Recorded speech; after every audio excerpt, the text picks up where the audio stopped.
Keine Meeting? Nein, ich bin kein Meeting. Guck mal, kennst du das? Weil das ist die Rache. Das ist Wofür die Rache? Das ist die Rache dafür, dass ich dich direkt hier angehe. Achso.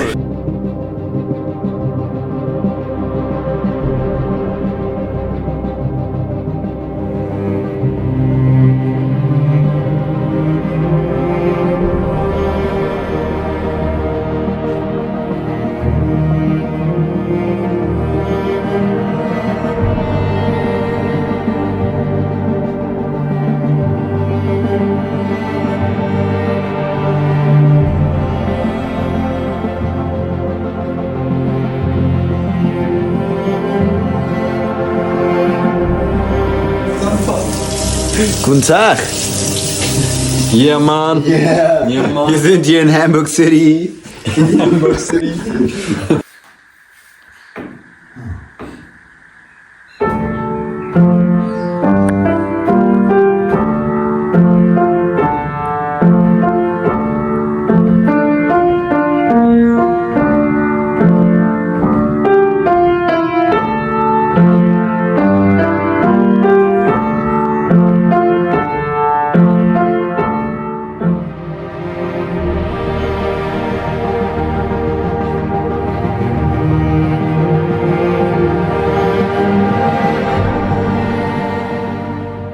You cannot even imagine what a kind family this is, how sweet they are.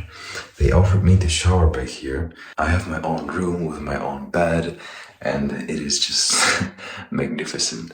We even have a sauna, but I'm not going to use the sauna, even though they offered me to use the sauna. And I'm just going to take a shower now, before I take my clothes out of the drawer and then go to sleep to tomorrow be very healthy, fit and fully energized to keep moving toward Copenhagen. And well, I believe we could reach Denmark in the next 2 days. It is very optimistic, but it is possible. And I'll also have to exchange the currencies because it is so weird just talking to a mirror right now, but I'll also have to exchange the currencies because obviously in Denmark they have the Danish crowns as a currency, not the euros as we have in Germany. And yeah, we'll figure it out on the way and have a beautiful time. Till then, I didn't record really anything today besides the tennis court.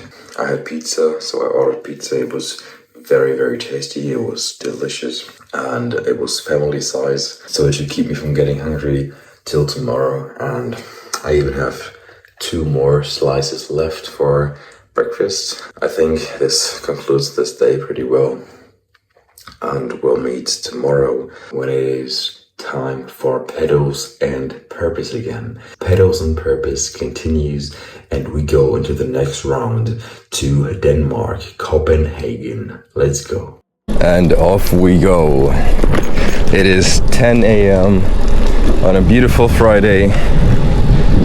And we're on our way to Lübeck first of all. And I hope that on our way we'll find some new sunglasses.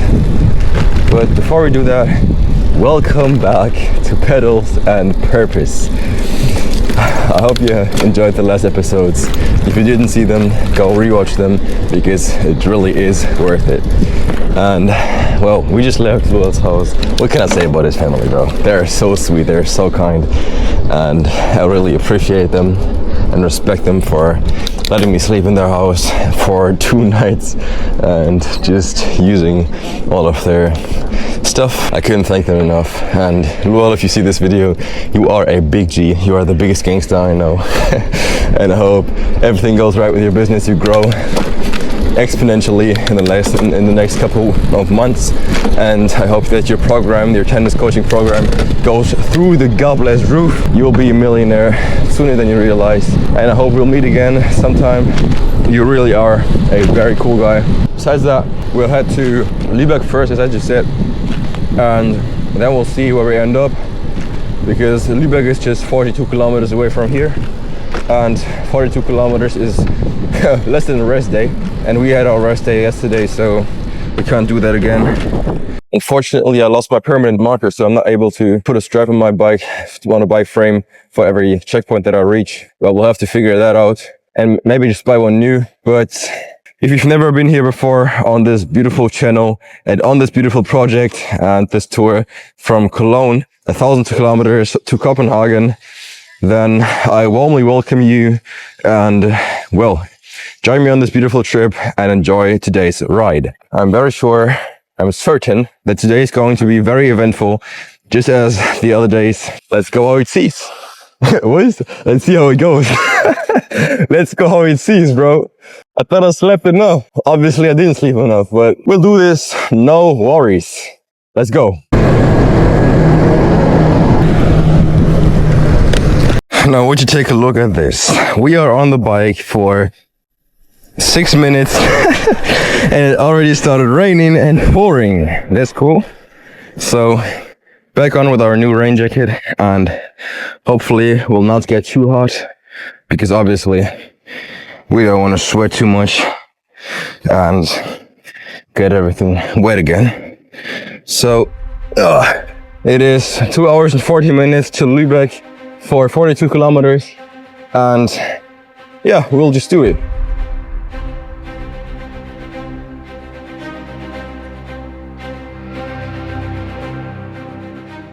Now, would you take a look at this? We're not even on the bike for 20 minutes, and I just stopped at a gas station because they had bike equipment in the store window. And look what I found. A beautiful pair of glasses that are absolutely UV proof and sit on my face perfectly. So, not even 20 minutes on the bike and we solved the first problem. And there's no wind coming through to my eyes either. Oppa, oppa, oppa, oppa. Dankeschön, bro. Almost crashed.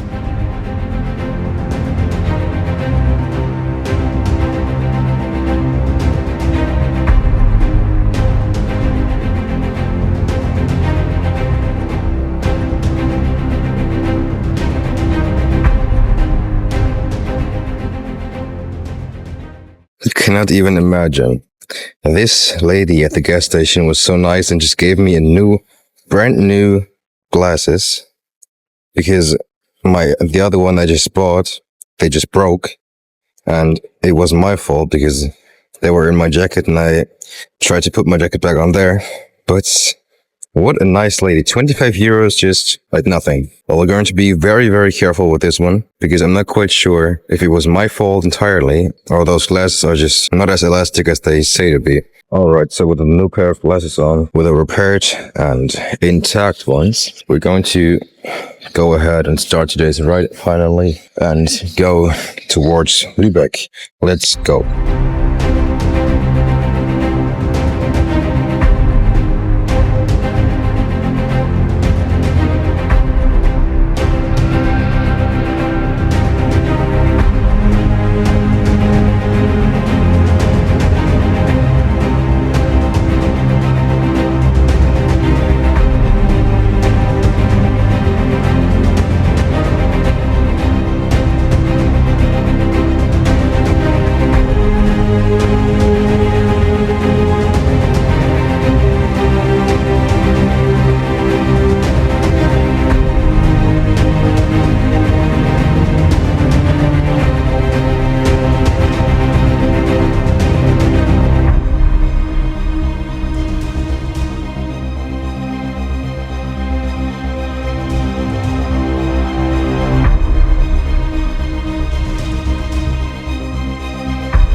What a trail that is. Lots and lots of puddles, mud, slippery and dirty. And my navigation tells me that I have to follow this way for 900 meters. Oh, my legs are fully brown. Oh, cold brown, cold brown. Ay, ay, ay. Oh, what is that? Now I have to drive slalom so that I don't go into these big puddles. Ooh. Oh, I can already see the end of this track. Let's go back on asphalted roads. Woo! Ugh.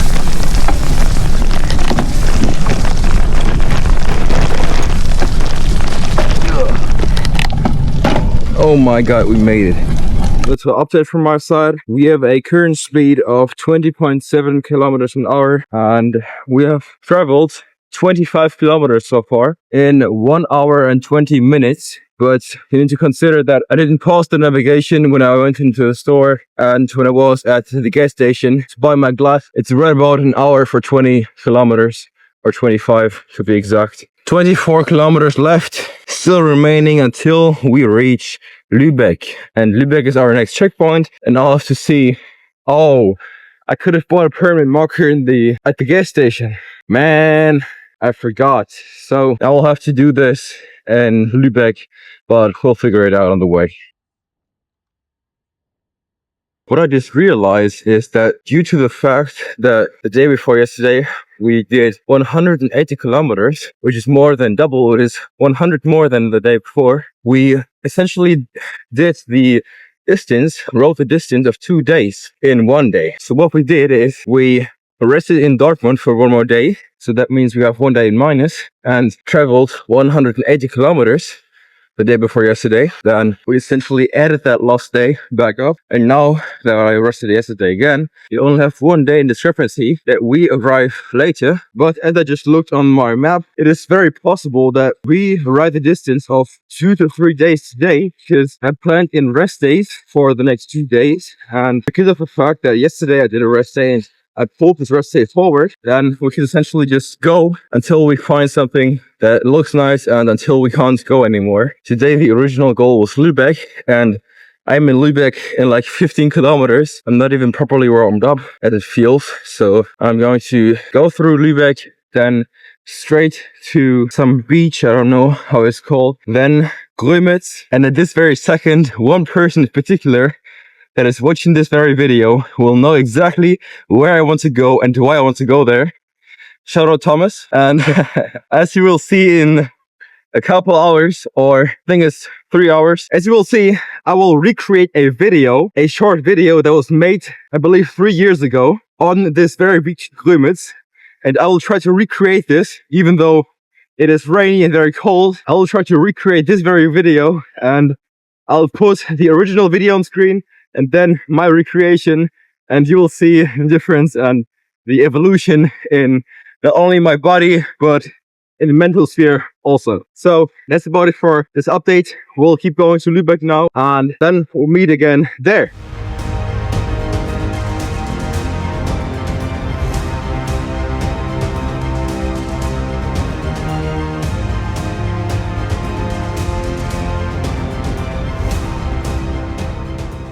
I just listened to a voice memo from my parents, which they sent me, I think, 2 or 3 days ago. And I instantly need to smile and laugh because it is just so sweet and so kind. They wished me all the best on this tour. They told me to not rush it, to keep it on a level that I can sustain for a long time. And even though this tour was supposed to be very uncomfortable and very, very far, extensively far out of my comfort zone, it really is cool.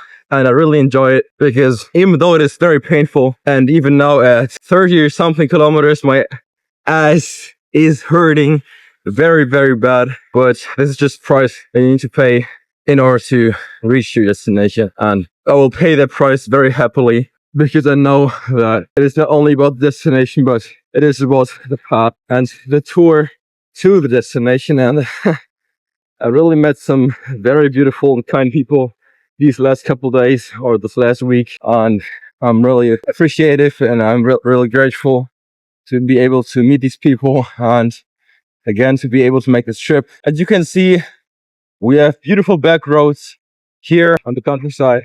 No cars, no cyclists, no people hiking. It's just straight speed, pure focus and speed. And that is exactly what I love. Not some kind of hill climbing or busy city streets. Oh, another descent. Hang on tight. We'll be speeding up now. 40 kilometers an hour through those mini villages. Woo! I hope I'm still straight and correct in my path. Let me just look. Alrighty, sun's come out.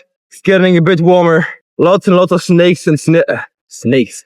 I keep saying snakes, I mean snails. Lots and lots of snails on the roads. And, well, beautiful houses, whole castles out here. Alright, are you ready for some analogy action from Ilias G? As I was just pedaling down this hill here, I thought about this journey and the 1,000 kilometers and what it actually means to me and to the people that I told you to. A lot of people, almost everyone, said, well, that's quite far. Even though there is the North Cup, which is 3,000 kilometers. What I wanted to say is that what this journey essentially represents is life. And what do I mean by this? I mean that this whole journey is just one pedal stroke after another. And let me just see where I need to go before I continue. Oh, okay, we need to turn right here. So as I just said, this journey represents life and how life works. And what I mean by this is that this journey was one pedal stroke after another. And once you start to get moving, at the beginning it's very hard to get moving, even when you're in a lower gear. And once you start picking up momentum, you really need to just put in minimal amounts of effort to keep rolling at a consistent speed. What that means is that the starting phase, the beginning phase, is the hardest part, whether you apply this to business, life, whatever. And I'm not some guru that has 10 years of experience in those fields, but whatever skill you want to learn or whatever field you want to go into, it is the hardest at the beginning, as you will make the most mistakes and the most fatal mistakes in the beginning phase. And once you overcome this beginning phase, then it just goes downhill. You build momentum, and this momentum allows you to achieve bigger goals or solve more problems to achieve bigger goals with less input and less effort towards those results. And this is also what we call leverage. And leverage is this lever. We have minimal inputs and maximum outputs. And so this is exactly what I mean. And I hope you can grasp this concept, what I'm trying to explain here by this analogy with the pedal strokes. Consistent inputs over a long period of time will result in very fruitful outcomes.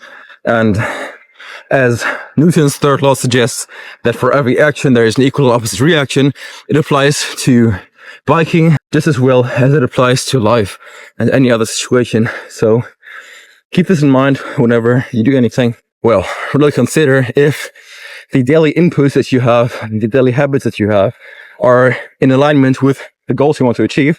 This trip isn't only to just have some kind of medal or to farm accolades. It is just for me to zoom out a bit, to leave my usual routine, which is keeping me stuck, and just to gain a perspective on new people, new places, and just other ways of making money, because all these houses here are minimum $1 million, because as you know, the housing prices in the house market is going up. The currencies are being devalued and depreciate due to people printing money, and just there being too much money in circulation, and all the assets that you buy with this money go up in price, which means you need more money for the same asset. And over time, that means that all the people that own those assets will be richer than the people who work for the money that is being printed out of thin air. What I try to do now in the next couple of years, obviously, is to make as much money as possible to then put all this money into assets like real estate or anything else that holds value, not only money, and then the assets will appreciate in value, and the money doesn't really mean anything, because money is just a means of exchange, and it's just a form of energy that you exchange for value. And value is just people alleviating pain that you have by solving a problem that you have in your life. And as Elon Musk said, if you solve small problems, you get paid little bucks. But if you solve big problems, you will get paid big bucks. And I believe this is the fundamental understanding of how money works. If you solve big problems, you get paid big bucks because you provide a lot of value to a specific person in a specific market. And so, not to go too deep into business advice and life advice that I didn't even apply to my own life and implement in my own life, I just want you to keep this in mind, and I just want you to question, where does money come from? How does money work? And why do I work for money if I don't even understand what money even is? How much money do you want? Why do you want this much money? Why do you want this exact amount of money? Because any amount of money doesn't really change your state. I've listened to dozens and dozens of interviews with billionaires and multimillionaires, and especially the billionaires, all say the same thing. In the beginning phase, money is just a status symbol, and you want to make more money to then buy superficial materialistic things. But as you surpass this stage of development, then you realize that, well, I'm not getting happier if I make more money. My level of happiness quite literally stays the same, or even gets worse if I keep making less, or I'm not even improving my money every single month or every single year. This is the problem with people tying their happiness or saying happiness is goal for their life, because happiness is just a state of mind, and a state of mind is just, it can change whenever you want. It can change in time. And so happiness is a decision, I believe. And you can even use me as an example in, I believe it was yesterday's episode, where I was about 105 kilometers in on this empty road, where I said that it feels like The Walking Dead, where no people outside, and a zombie or something could just jump out on my street from the forest that was left and right of my. At this point, I felt like that I wanted to quit. I wanted to quit because it was so hard, it was so exhausting, and I've been riding the whole day. But I've made the decision that to make this 180 kilometers, which was the destination from the day before yesterday, since the point that I made the decision to just be happy and to be energetic towards the goal that I had, my whole state of mind changed towards a energetic and happy state of mind. I believe that happiness is a decision, and you can choose the inputs that you put into your mind, that you put into your body, to essentially direct your state of mind towards the outcome that you want to have. And I hope you can grasp this, and I hope you can, even to the slightest point, understand what I'm trying to say here. But that was just something that was on my mind, especially because I was at Lual's place yesterday, and the day before, I really realized that I'm not doing anything. I'm not doing anything with my life right now. And people say, well, follow the traditional path. If you graduate from high school, go straight into college, not even consider anything else, not even question, why should I go down this path? And whose goals do I pursue if I go down this path? Because let's be real, if you are 17, 18 years old, you have no idea what you want from life. And you have never even asked yourself this question. So how do you expect to put years, 10, sometimes even 12 years into one study, into one opportunity, essentially, that you don't even know if will exist in the future and will be viable in the future? So this tour is also for me to ask myself a question: whose goals do I pursue? Because are the goals of society my goals, and do they align with my values, or are they just put into my head by society and not even in the slightest way self-generated or interest-based?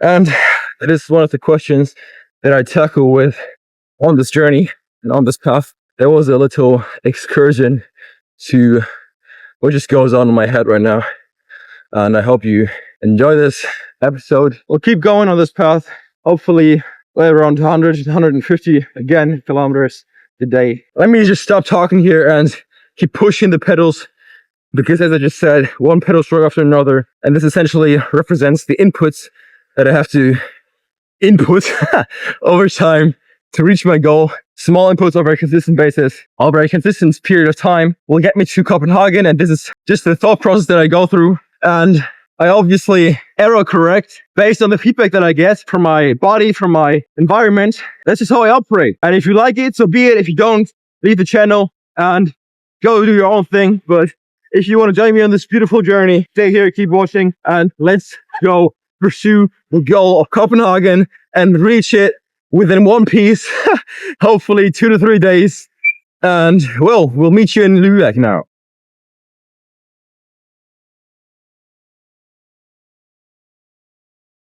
I have absolutely zero clue. I have no idea how this happened, but we are already 50 kilometers in. How? It feels like I was just on the road for like 30, 40 minutes. And we've been on the road for 2.5 hours almost. 2 hours and 14. How? This is so confusing right now. So I just sat down real quick, took a little break. If you did the fact that I'm already riding for almost 3 hours. And I just spotted a beautiful yellow R8, and I want to show you that.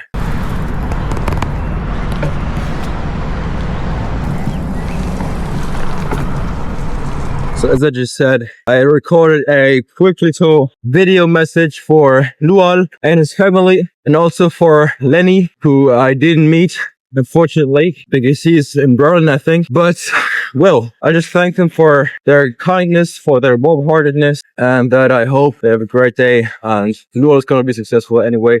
So we don't need to worry about that. As I said, 50 kilometers, and we are in Lübeck right now. And from Lübeck here, we're on our way to... Let me see how that was called. It is called Timmendorfer Strand. So it's the beach and to the Ostsee, the sea in the east.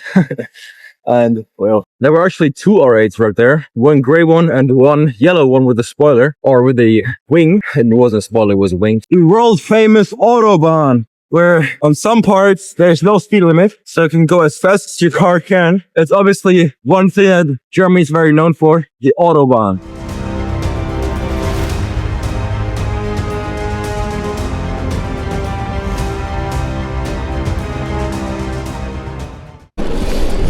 So as you can see, the weather is beautiful, the sun came out, and we are on our way to Grömitz. It is about 47, 50-ish kilometers, and we'll do that in 2 hours and 50 minutes, I guess. And in right about, let me just look again, 15.7 kilometers, we reach our next checkpoint, which is the beach. And this is the first time that we're going to see the sea, the East Sea of Germany. So that's quite cool. And I've been traveling for over a week now just to arrive at the sea. That's quite cool. So I'll meet you there.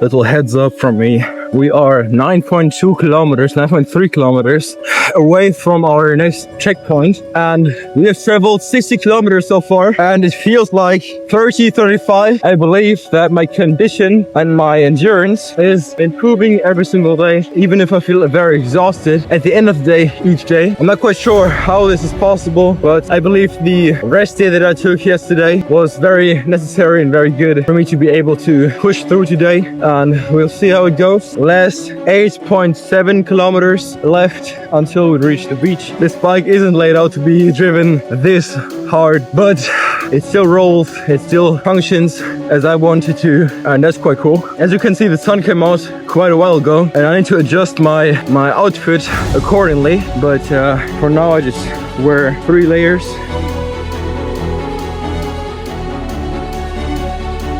This is Germany. German Autobahn engineering, construction sites everywhere. Everywhere you look, there's a construction site. There's quite a cool Lotus SUV. I'm not quite sure how it's called, but looks cool from the back. The rear lights, tail lights look like a Porsche Cayenne or something, but quite cool. With an adjustable rear spoiler, not that bad. So now what I decided to do is that I'm going to stop here in the middle of the woods next to the street, and I'm going to do a outfit change.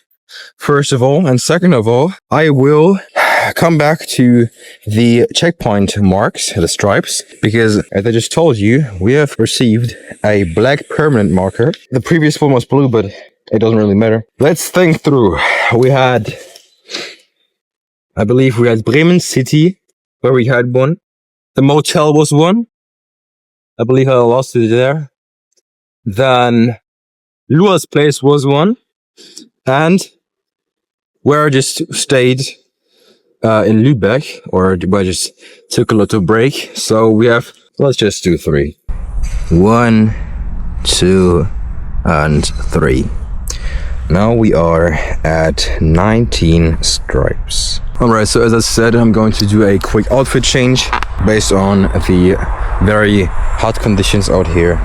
I'm going to take off this very warm ski shirt, and then we'll see how it goes the next couple minutes, and we'll meet at the beach, as I told you like 10 times already. So as you can see right now, you are actually plugged in right in this second. We have plugged in the Insta360 so that I can load up a bit, and we have 2 power banks in here. Oh, fuck off, bro.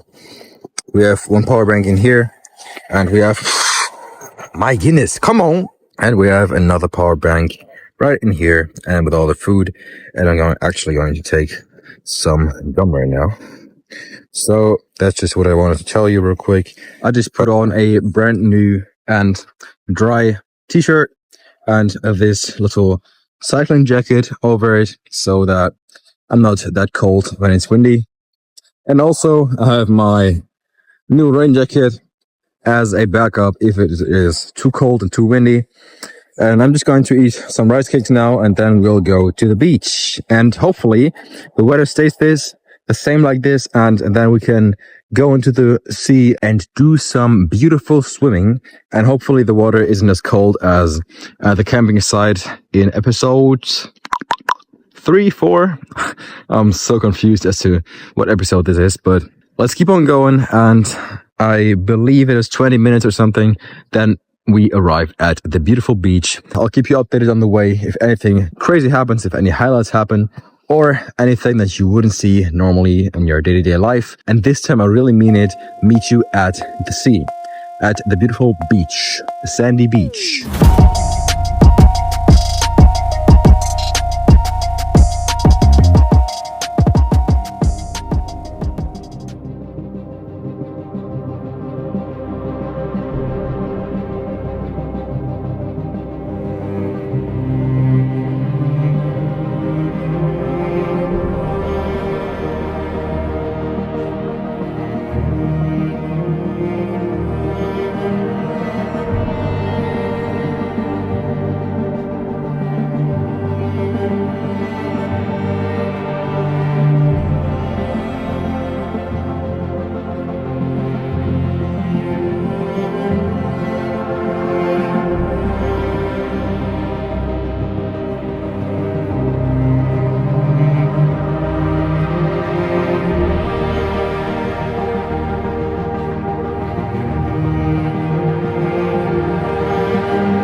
So as you just saw, we passed the beach and we finally arrived at the sea, the East Sea of Germany. If you're wondering why I didn't jump into the water back there, it is because our destination is in 19.4 kilometers, and 19.4 kilometers is right here. And I think it is even a bit further, but this is about 20 kilometers, so we need to go now. And what I'm going to do now is I'm going to put on some sunscreen because I don't want to get sunburned. And look at this transition, this from brown to white. Well, boom, boom. We're still good. My wrists hurt a bit, but that's about it. We've traveled 80 kilometers so far, and it feels like 50, so everything's still alright. But I'll have to put on some sunscreen and also put in some electrolytes into my water. Hopefully I have enough water. So I'm going to load up my electrolytes now, put on some sunscreen, and then we'll continue our tour. And I really think that my micro SD card might be enough, because I have 1.2 terabyte. 1 minute of recording is 1.5 gigabyte. So if I record in 8K 360 degrees footage, I have 6 hours or 6 hours and 30 minutes. And if I record like this in single lens mode, I have 16 hours of recording for 512 gigabytes. I believe this should be enough. Those kind of wooden tent-shaped houses are very common in Denmark. So in Denmark, we have those types of tent-shaped houses every 5 kilometers or something. You can sleep there with your tent for absolutely for free, and that's quite cool. And that's also what we're going to use for the next days when we're in Denmark. And I don't want to book some hotel or something.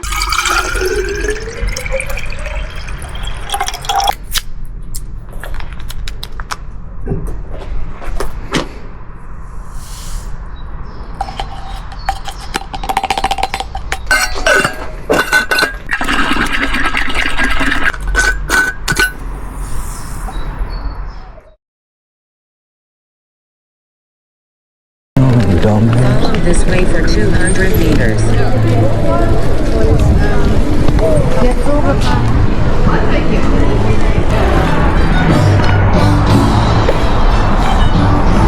Back on the road again, and we have fields and fields and fields. Even when we're on the beach, on the seaside, we have fields and fields and fields. Why? And as you just saw, back there was the Hansa-Park, which is a theme park, an action park, whatever you want to call it. I was there actually 3 years ago with my friend, and there's a roller coaster called Nessie. I'm going to put a picture up now. Okay, wir sind angekommen. Wir sitzen uns jetzt in Nessie erste Reihe und wir zeigen euch gleich Ilias Gesicht nach der Achterbahn.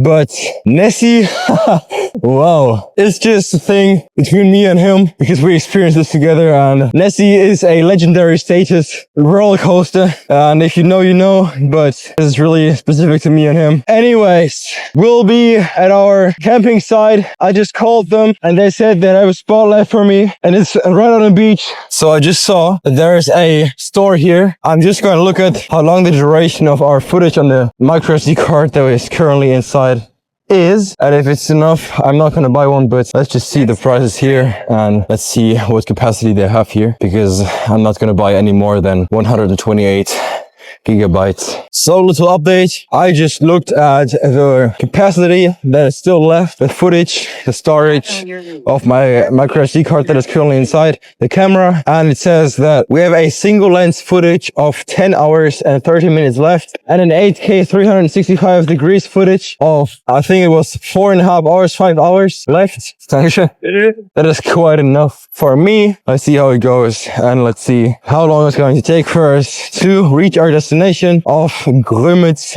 Beach. And the camping site, by the way, last information that I give you before we continue this ride is that our camping site for today is called Camping Paradise Grömitz. So it should be alright if it's called Paradise. And that boy just cut me off. Jumped on the sidewalk No problem. Ay, ay, ay, mommy. Whoa, fucking hell. Ay, ay, ay. I'm fast as lightning. I am black lightning. Black lightning on the street. Oh.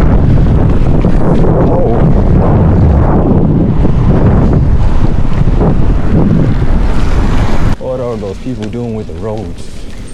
Them roads fucked up. Ay, ay, ay.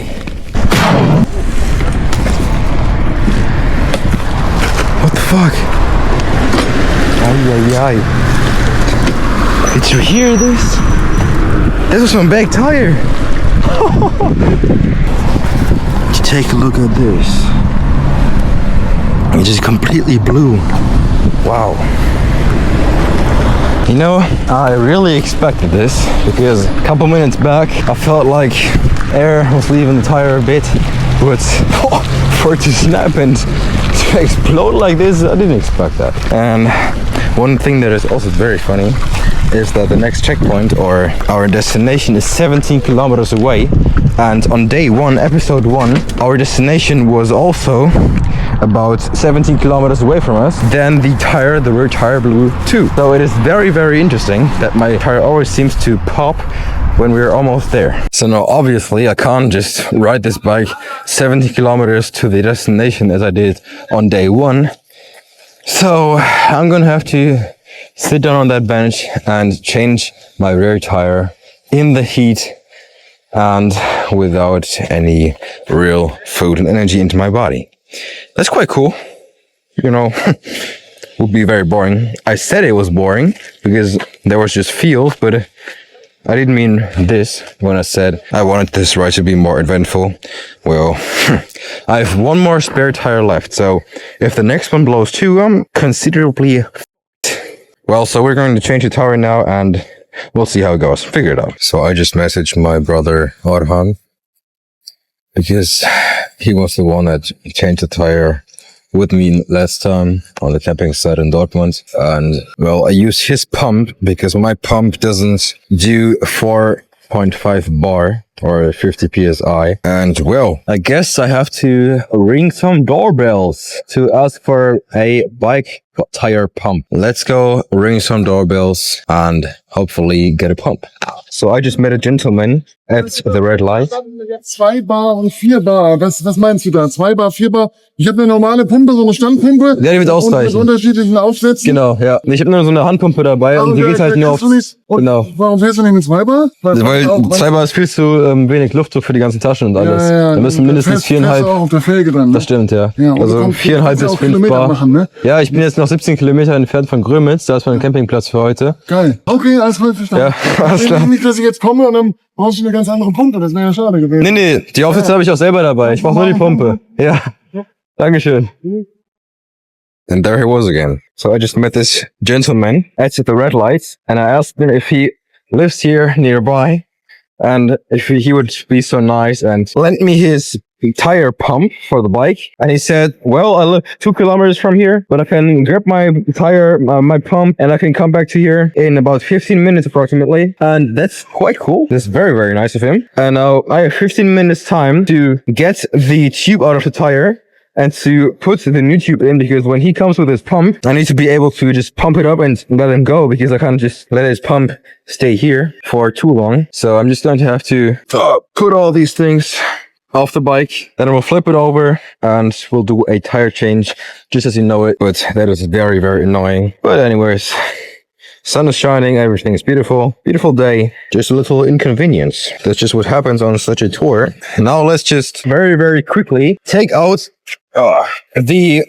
beautiful spare tube that I have in here. And let's see if I can do this in less than 15 minutes.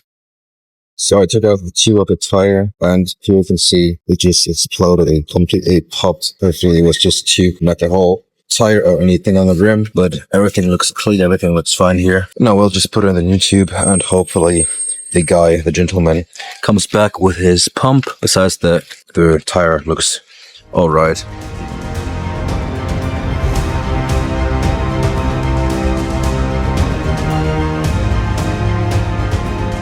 So as you just saw, this very, very nice gentleman, he just left his pump here and he said, well, just take it, and I'll get it tomorrow on the camping site.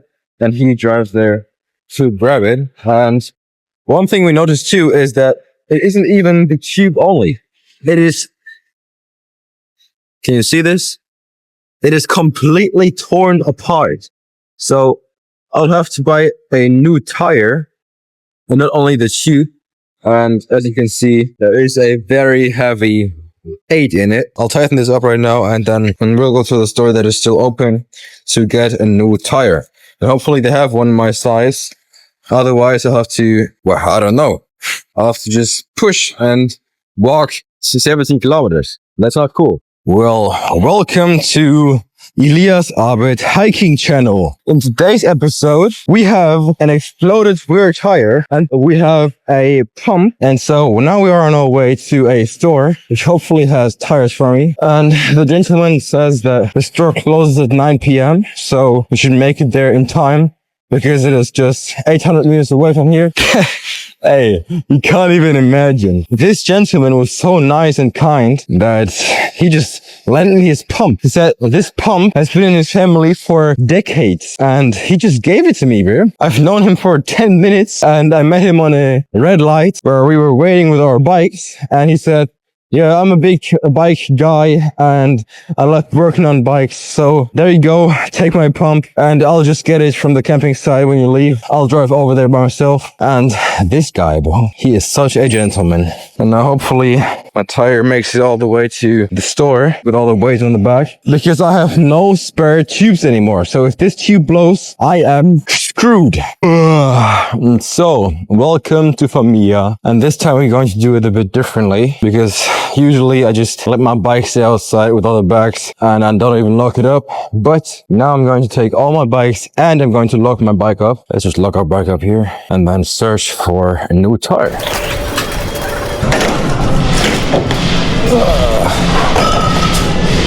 Wow. Can't even steer this shit. Alrighty. Oh. We need them 28s. Is this 20? This is 28. Cool. But let's just take that out. Cool. Now the only question is this the right width? Max load 70 kg, pressure 300 kPa, 28 inch, 27,622. But this looks like a street tire. Let's see if we have different 28s. This is 28 too. Yeah, we'll take this one. We'll take this exact one. This is 28 too. Alright, 28 inch, 40 to 60, 628. Well, I'll have to look and see up my bike. So I just went back to my bike and checked the measurements, if the measurements are the same on the tire that I just saw in the store. And they are the same measurements. So I'm going to go ahead and buy this now and fit it right on this parking lot. So we have just successfully obtained a new tire for our beautiful bike. Opala. I keep crashing with this thing. Look how wide this is. I keep crashing with this. So now we're going to have to take off the tire again, put off the tube, and then changing the tire. Back again, working on those beautiful tires.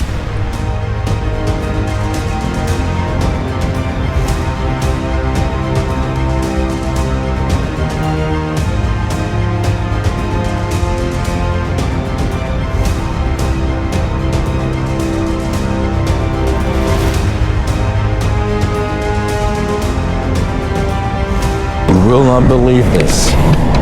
First few meters with a new tire, with a new tube, and it feels like magic. Wow, such a difference.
was.